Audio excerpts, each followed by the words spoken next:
Listo. Bien, buenas noches. Una vez más nos encontramos aquí, en esta escuela apostólica profética, Cima de Águilas. Espero que estén ascendiendo como ascienden las águilas y puedan tener una visión clara, amplia, desde lo más alto, ¿verdad? Ese es el sentido de nuestra escuela.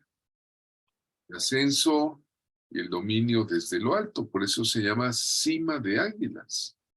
Es una escuela apostólica porque nuestra doctrina está basada en la doctrina de los apóstoles y los profetas y, por supuesto, en las palabras gloriosas y enseñanzas del Señor Jesucristo.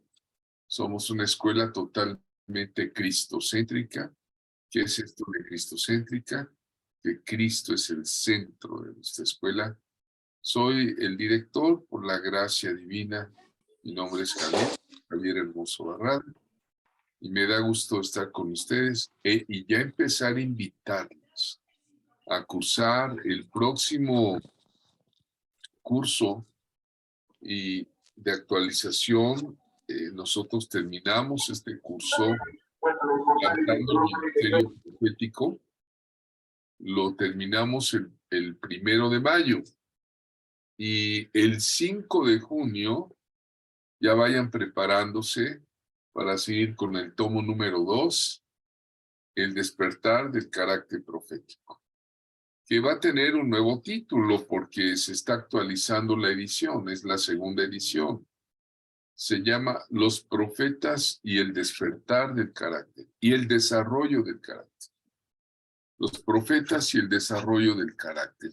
Te va a ayudar enormemente a tener el carácter de Cristo, que es lo que los profetas también de toda la Biblia. Vamos a hacer un análisis biográfico de todos los profetas, desde Génesis hasta Apocalipsis, que es el mensaje profético que nos da. Pero bueno, es motivo de expresarlo después más tarde. Hoy vamos a ver la clase Tipologías de la palabra profética. Amados del Señor, muchas personas me han preguntado que por qué precisamos de la profecía en el tiempo presente.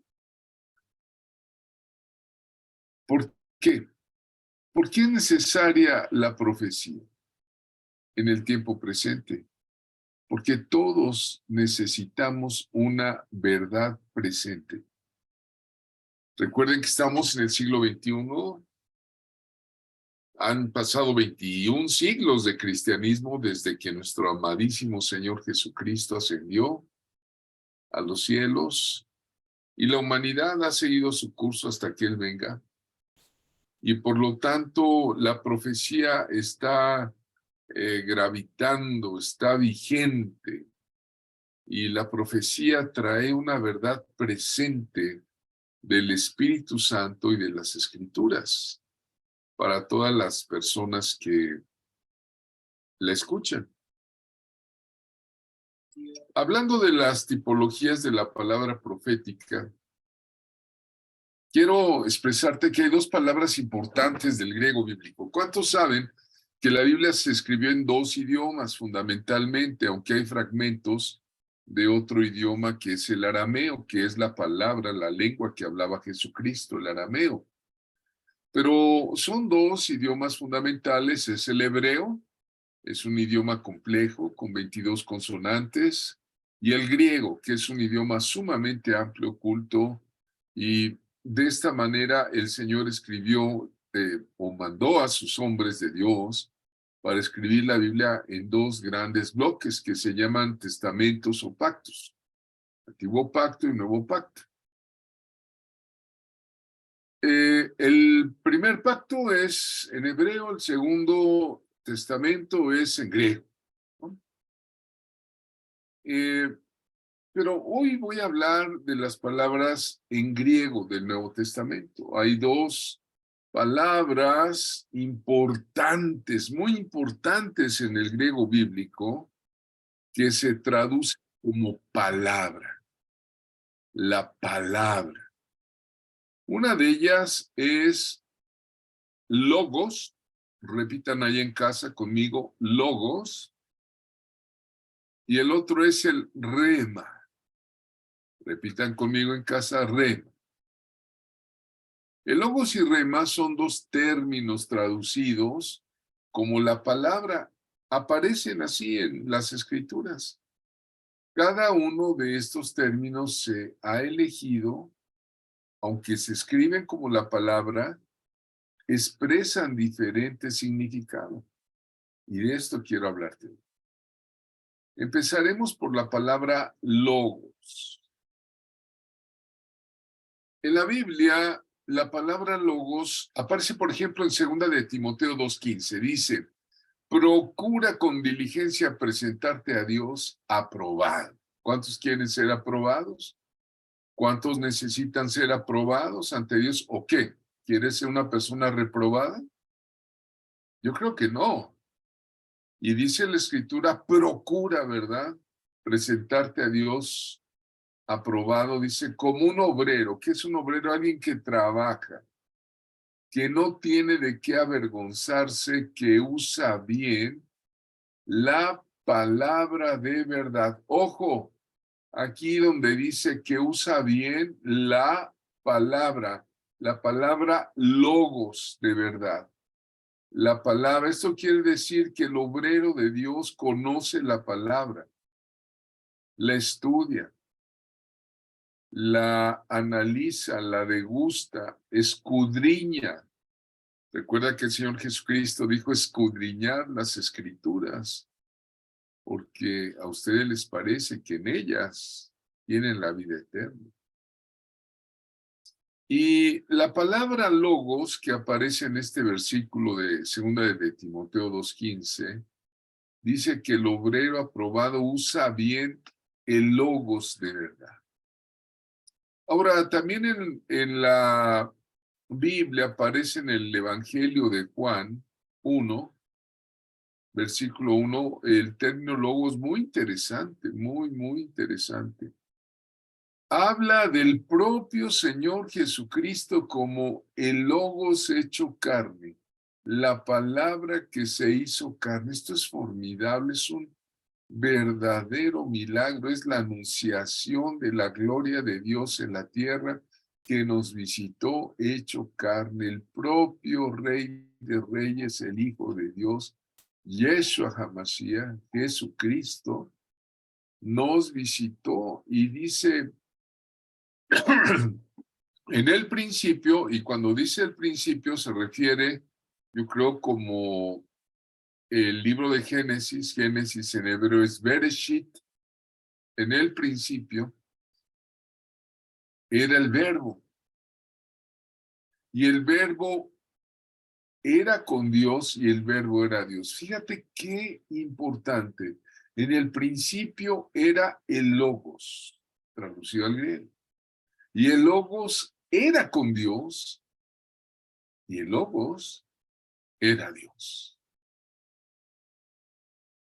Y de repente, ahí en el versículo 14 de ese capítulo extraordinario de Juan, que es el evangelio teológico, porque los otros, Mateo, Marcos, Lucas, son conocidos como los evangelios sinópticos.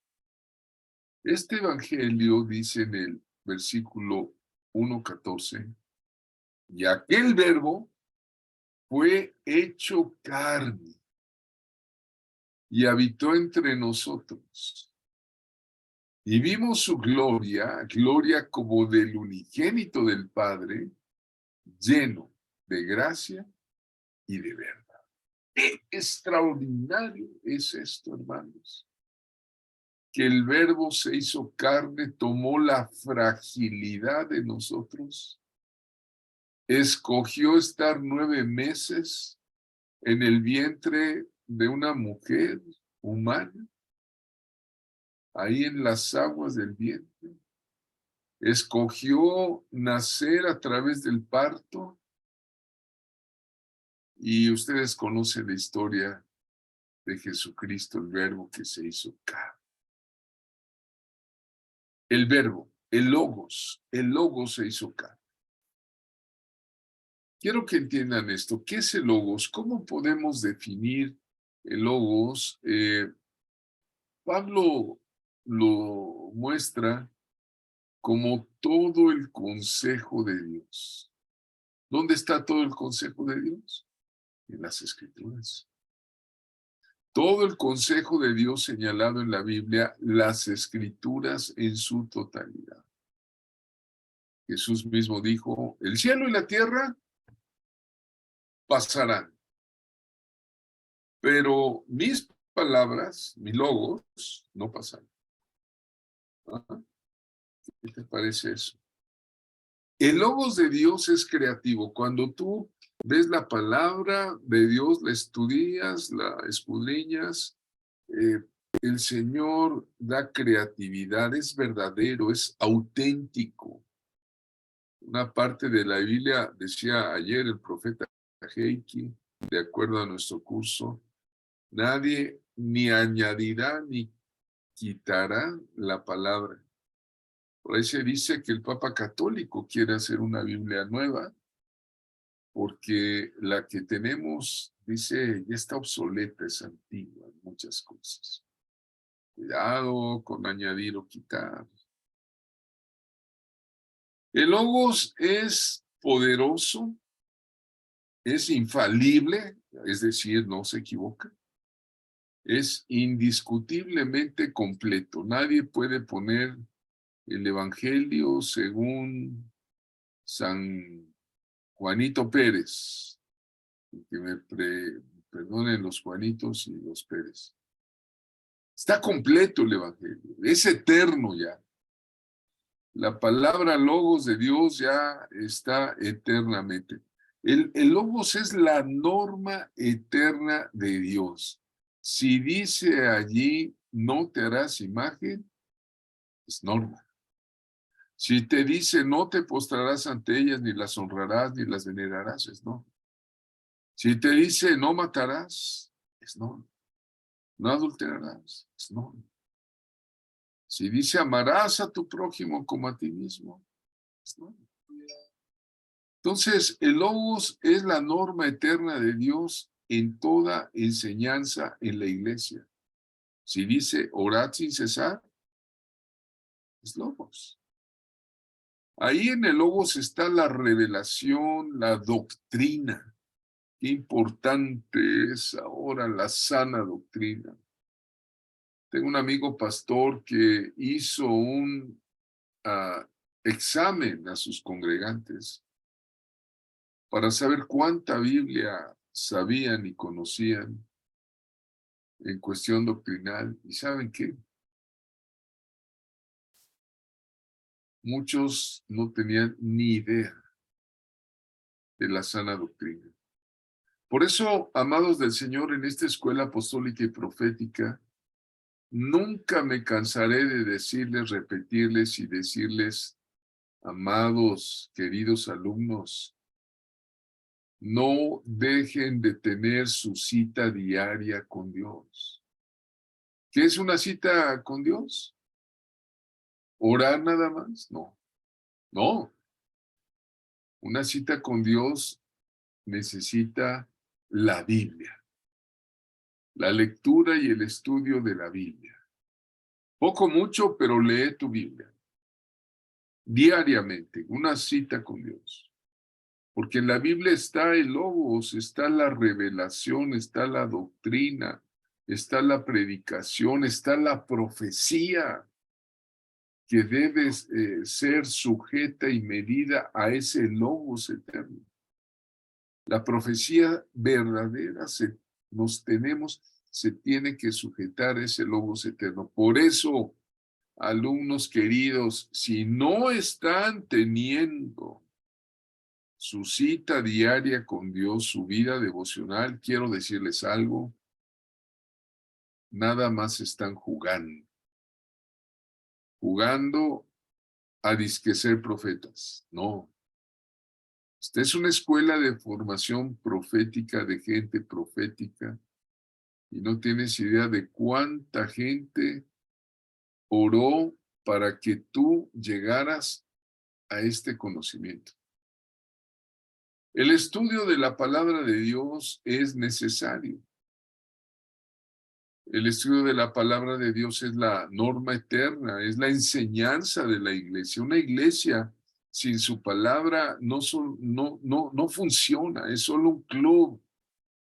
La palabra es la norma, es la conducta que la iglesia debe de tener. Amén. Ese pastor que hizo el examen para ver cuánta doctrina sabía su iglesia, decía, no es posible, no es posible. No sabe. Lo básico. No saben por qué es el bautismo. ¿Por qué tomamos la cena del Señor? No saben los 10 mandamientos. Básico, cosas elementales, ¿no? Pero por eso el Logos es la revelación, la doctrina. Podemos definir el Logos como todo el consejo de Dios señalado en la Santa Biblia, en las Escrituras, en su totalidad. Todo el consejo de Dios. Todo está aquí. Y te puedes pasar leyendo y releyendo la Biblia toda tu vida, te lo digo,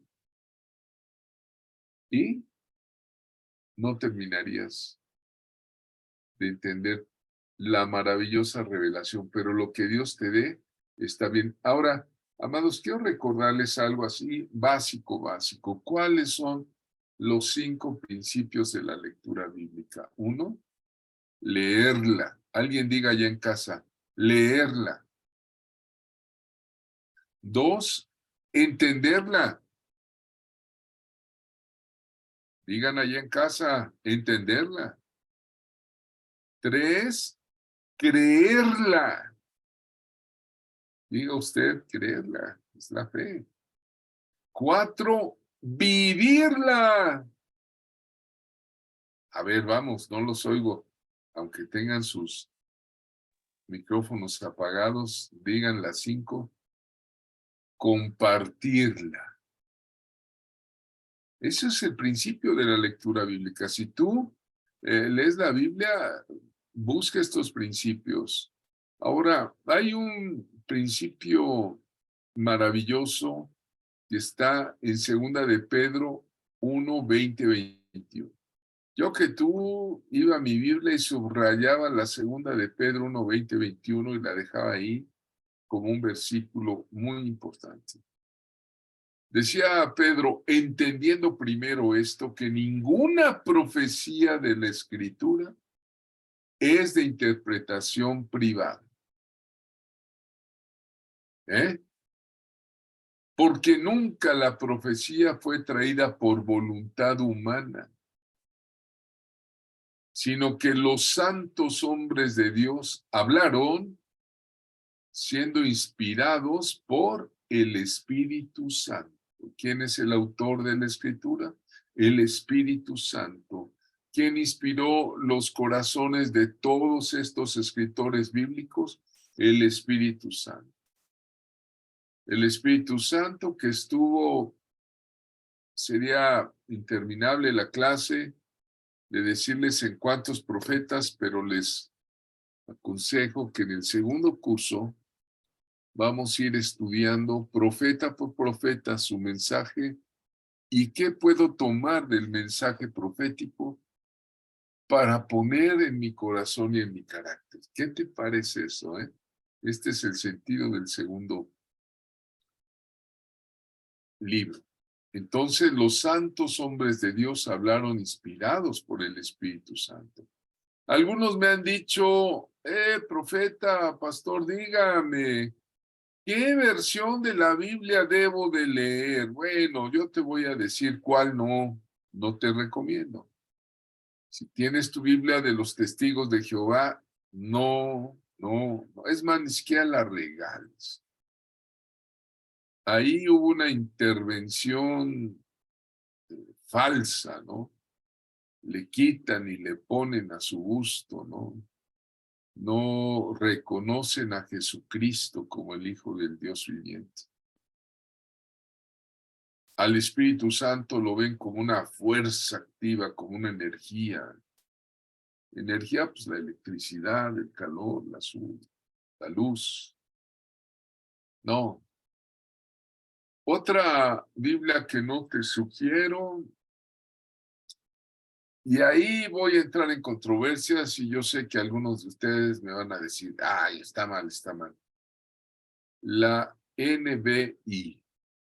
La NBI es una Biblia maravillosa en su lenguaje, etcétera, pero ¿qué crees? Le faltan versículos. Y le extrajeron y le quitaron versículos clave. Y muchos versículos que le quitaron tienen que ver con la guerra espiritual. Pero te voy a decir cuáles Biblias sí te puedo recomendar, que son, por ejemplo, la versión Reina Valera, aunque es antigüita, aunque tiene español castizo, de aquellos de España, de Andalucía, Reina Valera, aunque tiene ese, vosotros pues los que oír. Bueno, pero tiene una traducción muy buena. Es una Biblia que hicieron dos pastores. Uno se llamaba Cipriano de Valera y otro era Reina, no me acuerdo, se me fue ahorita. Por eso se llama Reina Valera. Nena, Mandé. nena, ven acá. Se apaga su micrófono, por favor. ¿Alguien? Mire, Cipriano, Casiodoro de Reina y Cipriano de Valera eran dos pastores españoles que se dedicaron, por la gracia del Espíritu Santo, a traducir la Biblia de las fuentes originales, del griego y del hebreo. No se fueron a la Vulgata latina, ellos se fueron a las fuentes originales. En tiempos de la Reforma fueron tan reformistas como Martín Lutero, como Wesley, como Calvino. Fue un mover del Espíritu Santo en Europa en ese entonces, hubo un avivamiento y fue alrededor de la Biblia. Cipriano y Casiodoro tuvieron que huir de España. ¿Por qué? Porque los buscaban para quemarlos con leña verde, como si fueran brujos. ¿Por qué? Porque tradujeron la Biblia y nos hicieron traer esa versión hasta nuestros días. La Reina Valera, 1960. Uno terminó siendo pastor en Londres y otro se fue para Suiza, allá donde estaba el movimiento reformante. Pero tradujeron la Biblia al español. Otra versión formidable y muy apegada se llama la Biblia de las Américas, te la recomiendo. Algunos de que les gustan los hebraísmos, yo les recomendaría la Biblia Peshita también. Ahí el nombre del Señor cambia porque trae raíces judaicas. Y hay una versión muy explicada, también extraordinaria. Creo que nada más está el Nuevo Testamento porque ya los autores no han terminado hasta el momento el Antiguo Testamento, el Antiguo Pacto. Se llama Recobro, la versión Recobro. Entonces, yo le recomendaría la Reina Valera, la Biblia de las Américas, sin duda, la Peshita y la Recobro. Y si tiene estas cuatro versiones, las va a juntar si quiere leerlas, porque la palabra de Dios, Logos, bajo un principio. ¿Cuál es ese principio que te recomiendo? Está en el Salmo 119, 160. ¿Qué dice? La suma de tu palabra es verdad. Entonces, cuando yo tengo varias versiones bíblicas y las leo y las entiendo con la ayuda del Señor, la suma de tu palabra es verdad. Así que, hermanos, Esta es la profecía de Logos. Espero estarme dando a entender. El Logos nunca cambia. Las profecías escritas en la palabra de Dios se han cumplido, se cumplen y se cumplirán. En nuestro tomo número 5, que es Crecimiento y Llamado del Profeta, hay un capítulo entero donde analizamos las profecías que se han cumplido, las que se están cumpliendo hoy día y las que se cumplirán, ¿verdad? Nuestra hermana Alejandra Russell acaba de terminar ese curso que fue antes que este, pero ya viene otro nuevo, también muy bíblico, ¿eh? Nada impedirá que los propósitos eternos de Dios y sus planes con la humanidad y el universo se cumplan. Lo que está escrito, está escrito. Si el Señor dijo que habría terremotos, ¿acaso no ha habido terremotos? ¿No está toda la tierra temblando, por decir? Aparecen volcanes. Si el Señor dijo que habría pestes, ¿no ha habido pestes? ¿No acabamos de salir acaso de una pandemia prácticamente de 2 años? ¿Y el lema de la humanidad cuál era? Quédate en casa. Y de ahí surgió, ahora sí que la proliferación de las redes sociales, como este curso, y muchas cosas más. ¿Acaso no está escrito que habría guerras, rumores de guerras? ¿Cuántas guerras ha habido en la humanidad? La primera guerra, de los bisabuelos, tiempos, la Segunda Guerra Mundial, ahora la guerra de Ucrania, Rusia, y las que vengan. Así que ahí en el manual puedes ver algunas cosas, ¿no? Que se van a cumplir. La maldad se va a aumentar, el amor de muchos se enfriará. Les acabo de mandar un video que para mí me escandalizó, no me gustó nada, nada. Del Dalai Lama, que es un gran líder, que tiene millones de seguidores del budismo. En una reunión toma a un niño, lo abraza y le da un beso en la boca al niño. Pasional, el viejo perverso, es un pederasta, aunque digan que no. Y luego se saca la lengua y le dice al niño, chúpame la lengua. Oye, ¿y el pueblo budista qué hace? ¿Se ha aumentado la maldad en la tierra? Sí. ¿Vendrá el anticristo? Sí. Pero usted está llamado a predicar el evangelio. Amén. Alguien diga amén ahí en casa. Bueno, todo eso está en la palabra logos, ¿sí? Pero ahora vamos a ver el otro aspecto, la palabra rema. Si tienes preguntas, las vas anotando. La palabra rema, ¿cómo se puede definir la palabra rema? Ya dijimos que hay logos y rema, y las dos significan la palabra, pero con la ayuda del Señor voy a tratar de que te quede muy claro lo que es una palabra rema. Una palabra rema, alguien la definió como una palabra de la palabra.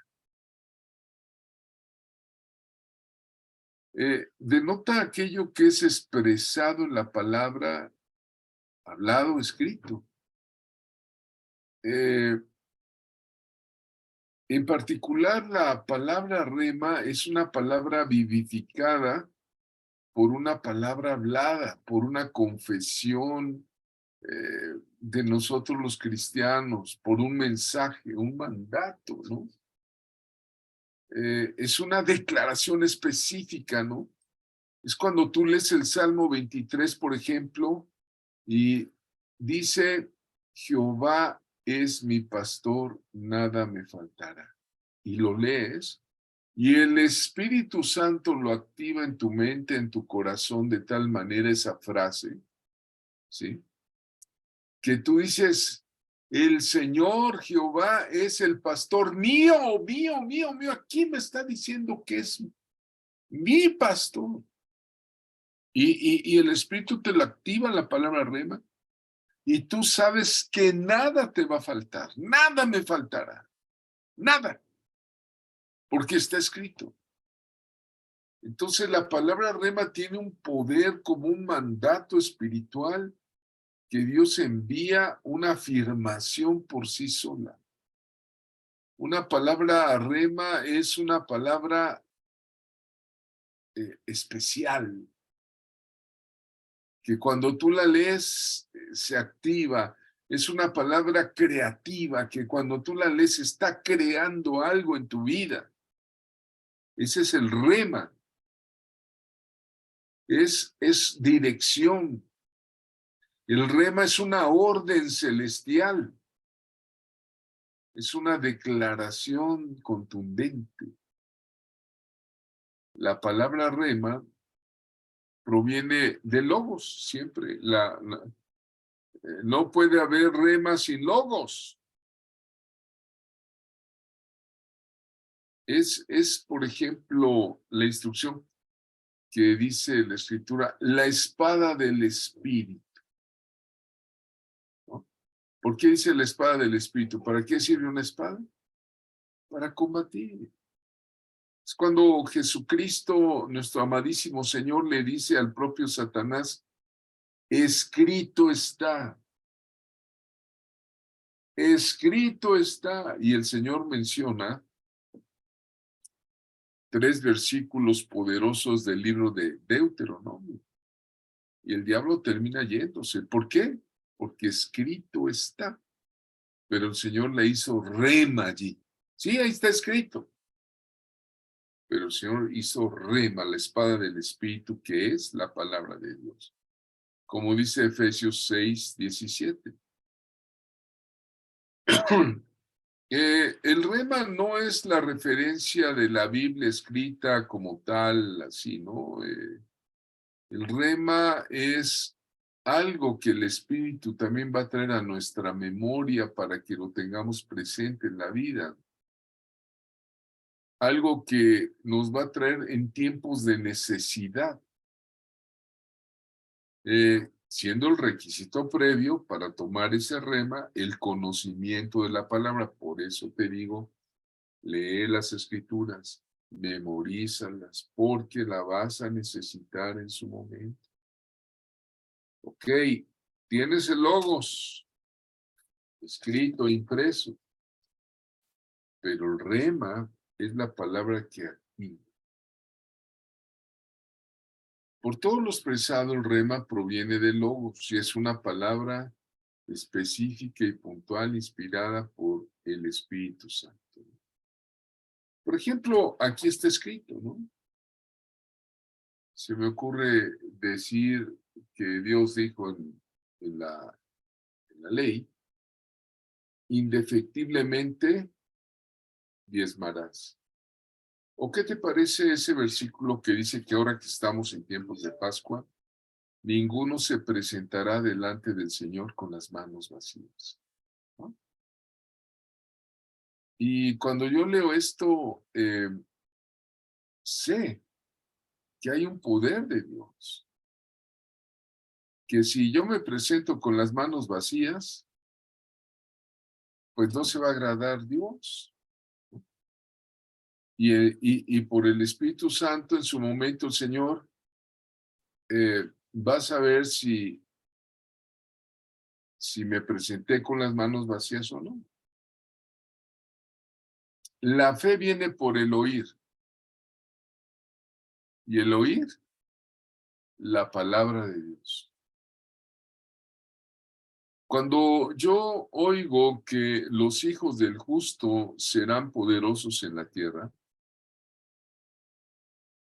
yo debo de pronunciar y creer hasta que viene a mi corazón y lo creo que mis hijos, mis hijas van a estar bien. porque está escrito. ¿Sí me explico? El poder intrínseco que tiene el logos es el cumplimiento en el rema. Esto es muy profético, esto lo tienen que entender muy bien los profetas, ¿no? El rema puede ser activado. Es imprescindible que sea recibida con fe por el oyente. La fe viene por el oír y el oír la palabra de Dios, ¿no? El rema es una palabra específica del Señor que se aplica a nosotros como individuos, como creyentes, en forma personal. El rema que yo reciba puede ser muy diferente al rema que tú recibes, porque Dios a cada quien le da como Él gusta y quiere. Esto es la palabra rema. Pero para que el rema sea activado es imprescindible que se reciba con fe por el creyente, por el oyente. Por eso, amados, el cristiano debe vivir basado firmemente en el logos de Dios, ¿sí? Es decir, leer la palabra, tener la lectura y pedir al Señor, revélame antes de leer la Biblia, ¿no? Eh,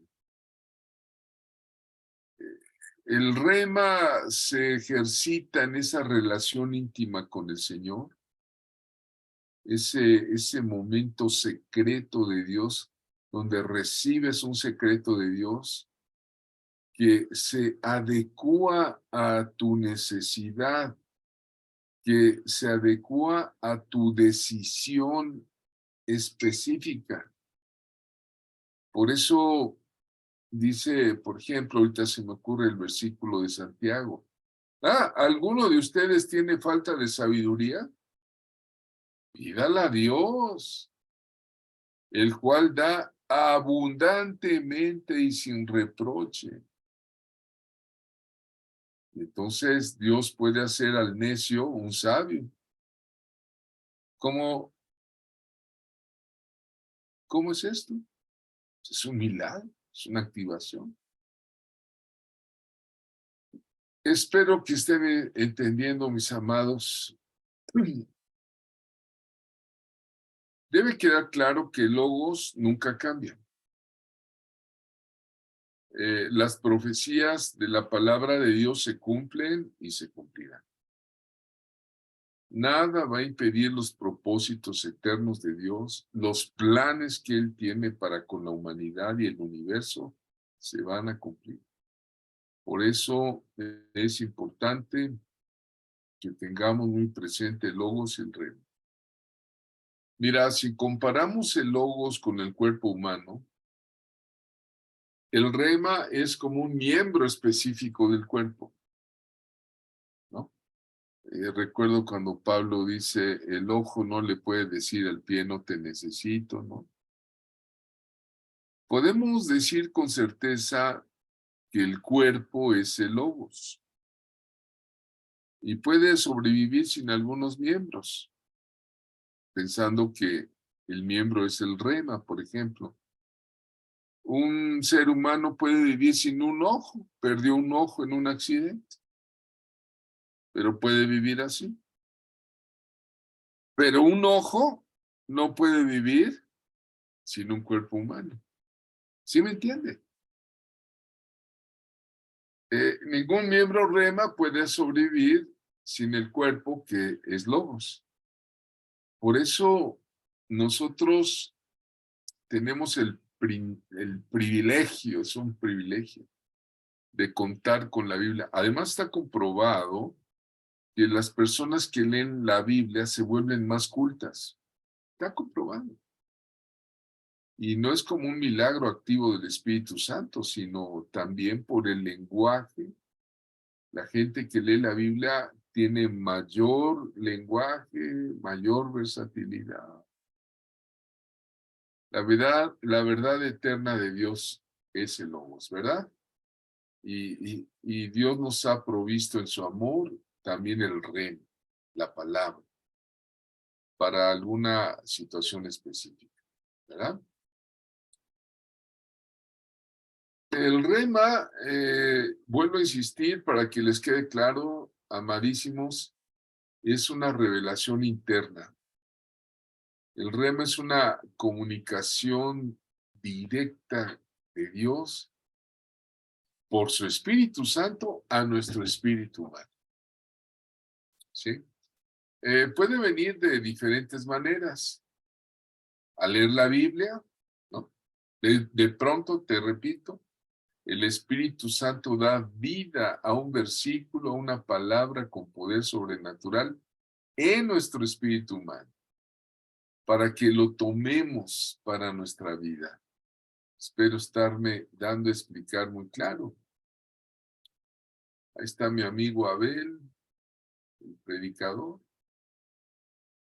El rema puede tener varios objetivos tales como enseñarnos, dirigirnos, consolarnos, ubicarnos en una función, en un ministerio, ¿no?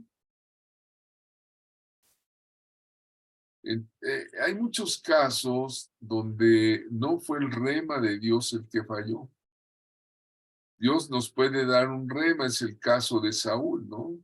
Y de Samuel. Dios le dio a Samuel ungirlo como rey de Israel, pero no fue Dios, no fue el rema, no fue la palabra lo que falló.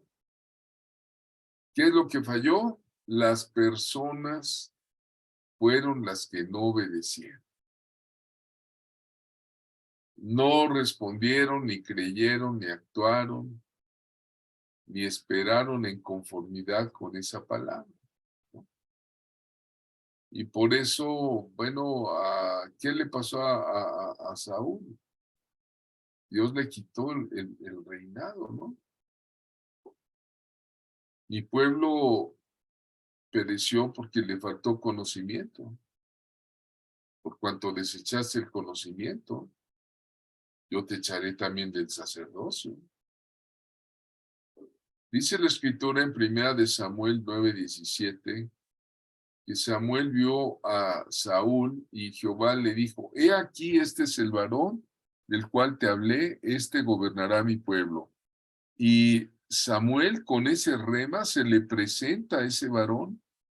Dice 1 de Samuel 10:1, tomando entonces Samuel una redoma de aceite, la derramó sobre su cabeza y lo besó y le dijo, ¿no te ha ungido Jehová por príncipe sobre su pueblo Israel? ¡Wow! ¡Qué profecía!, ¿verdad? Pero ¿qué pasó? Sí, fue ungido, pero le falló al Señor, fue desobediente. El profeta le dio instrucciones muy claras, muy precisas. Y pues este hombre, este rey, no las tomó en cuenta en su momento.